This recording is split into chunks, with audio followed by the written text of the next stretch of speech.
खुलुमबाय रायजोनथांमोन फिन खनसे लज ब्लग चेनेल बयखौ बरायनाय थाबाय स नैबे सेकेन्ड पार्ट नोंथांमोना फार्स्ट पार्टखौ नायबाय जानांगौ कास्टम बसुमतारी आदा आरो राकेश रामसियारि एडिटर इन चिफ बिथांनि गेजेरावहाय मोनसे सोंलु सोंथि जादोंमोन नैबेनो जे फैबाय थानाय समाव खाम्फा बरगयारिजों लोगोसे दुर्गादासपुर लकसभा बियाबाव देरहासार जानाया बेसेबां रोखा आरो लोगोसेनो मा अबदान दं बिथांमोना हारिनि फारसे बा जोंनि बर' माहारिखौ लानानै सोर बेसेबां मा खामानि मावनो हागोन दा नैबे सेकेन्ड पार्टआव जोङो रायज्लायनो थांगासिनो दङ हानि पाट्टानि बागै बेसेबां हा होखो बेसेबां हा मोनखो सोर मा हा मोनखो बोरैहाय मोननो हाखो नैबेनि बागै एडिटर इन चिफ राकेश रामसियारि बिथाङा सोंथि खालामो मानगोनां नेहाथारि बिपिएफ दोलोनि लाइमोन गांखंनि कास्टम बसुमतारी आदानाव बिथाङा फिननायखौ होयो माबायदि फिननायखौ होखो नोंथांमोननो नैबे क्लिप्सनि गेजेरजों दिन्थिलांनि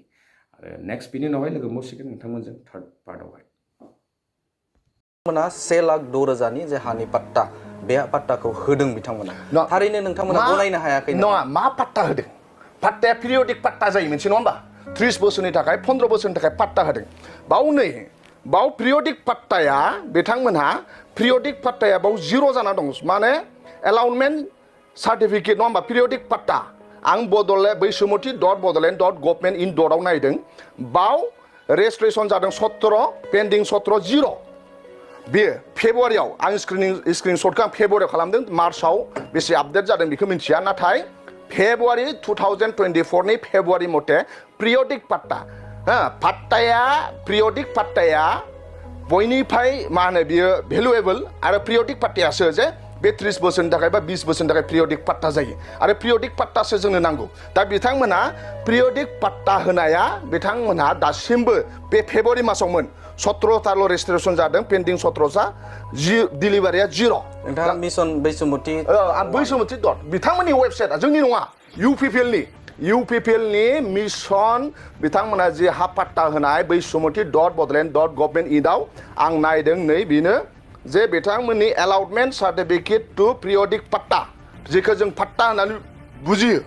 दा बिथांमोनहा बेखौ बेसेबां होदों बेखौ क्लियार खालामना होबानो जों बुजिगोन जे गावसिनि वेबसाइटआव आं फेब्रुवारियाव स्क्रिनशट खालामदों फेब्रुवारिनि लास्ट माबायाव बेयाव बिथांमोना पिरियडिक पाट्टा होनाया जिर' बेयो जों जिमानखिनि जोंनियाव डाटा दङ बे डाटा बेस हिसाबाव बिथांमोना बुंदों 1,06,000 जिहेतु हा पाट्टा बिथांमोना होदों होनायखौ जों नुनो मोन्दों नाथाय नैबे मिशन बैसुमतिनि गेजेरजोंबो बिथांमोना जाखिनि जे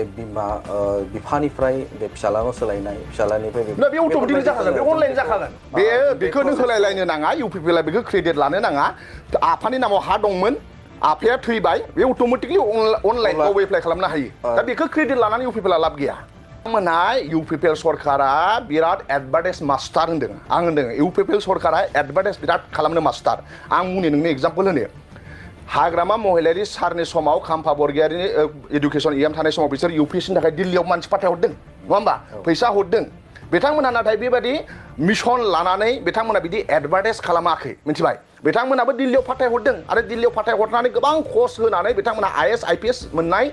मानाव गेदेर हाग्रामा महिलारि सारनि समावबो एडुकेसनाव बिथांमोना खामानि मावदों दा इउपिपिएलआ एडुकेसन सेक्टराव रावनोबो पिएइचडि खालामनायफोरनो थाइसे थाखा होआखै नाथाय बिपिएफ सरकारा जाय पिएइचडि खालामो बिथांमोननो 1 लाख थाखा होदों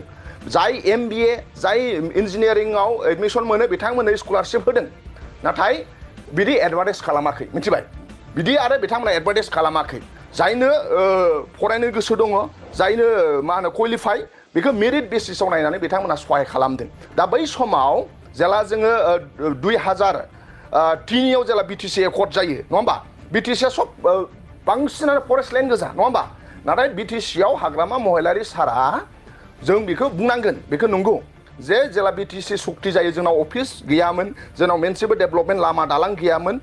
हाग्रामा महिलारि सारा इनफ्रास्ट्राक्चारखौ बिराद डेभेलप बिराद माबा खालामदों बिराद मा होनो जौगाथाय खामानि मावनायावनो समा थांजोबदों नङा होमबा 2005आव जेला बे सरकाराव फैबाय 2005 निफ्राय 2010 समाव बिहा अफिस बानायनाय 39 अफिस बानायनाय बेनिफ्राय सेक्रेटारियेट बानायनाय बेयावनो बियो बिराद अफिस बानायनायावनो मानो होनबा जोंनाव जेबो गैयामोन खालि गोजामोन इनफ्रास्ट्राक्चार डेभेलपमेन्टआव बिराद सम लादों 2010 नि उनावसो हा पाट्टाखौ होबोदों नङा होमबा 2010 नि उनावसो मानो होनबा हा पाट्टा होबोदों मानो होनबा बै 2005 निफ्राय 2010 सनाव गुटे BTC गो अफिस लुनाय डेभलपमेन्ट लुनाय बडलेण्ड गेस्ट हाउस लुनाय सब सिस्टेमेटिक फाउन्डेसनाव थांजोबदों 2010 निफ्राय जा हायो मानाव गेदेर हाग्रामा महिलारि सारा होबोदों आरो बिनिफ्राय एबार हाग्रामा महिलारि सारा होनदों हा पाट्टा होनायानो हाग्रामा महिलारि सारानि गेरेन्टि नाम्बार 1 जे हा पाट्टाखौ मोनगोन जायबो मोनाखै मोनगोन नाथाय जोङो UPPL नि बादि एडभार्टाइजमेन्ट सरकार नङा 1% मावनानै 99% क्रेडिट लानाय जेरै एडुकेसनाव क्रेडिट लादों जेरै हायावबो लादों जोंना बिदि नङा जों क्रेडिटखौ लाया नाथाय डेलिभारि जानो नांगोन मिथिबायना माने खामानिया जोंना बांसिन ओमफ्राय जोंना एडभार्टाइजआ खम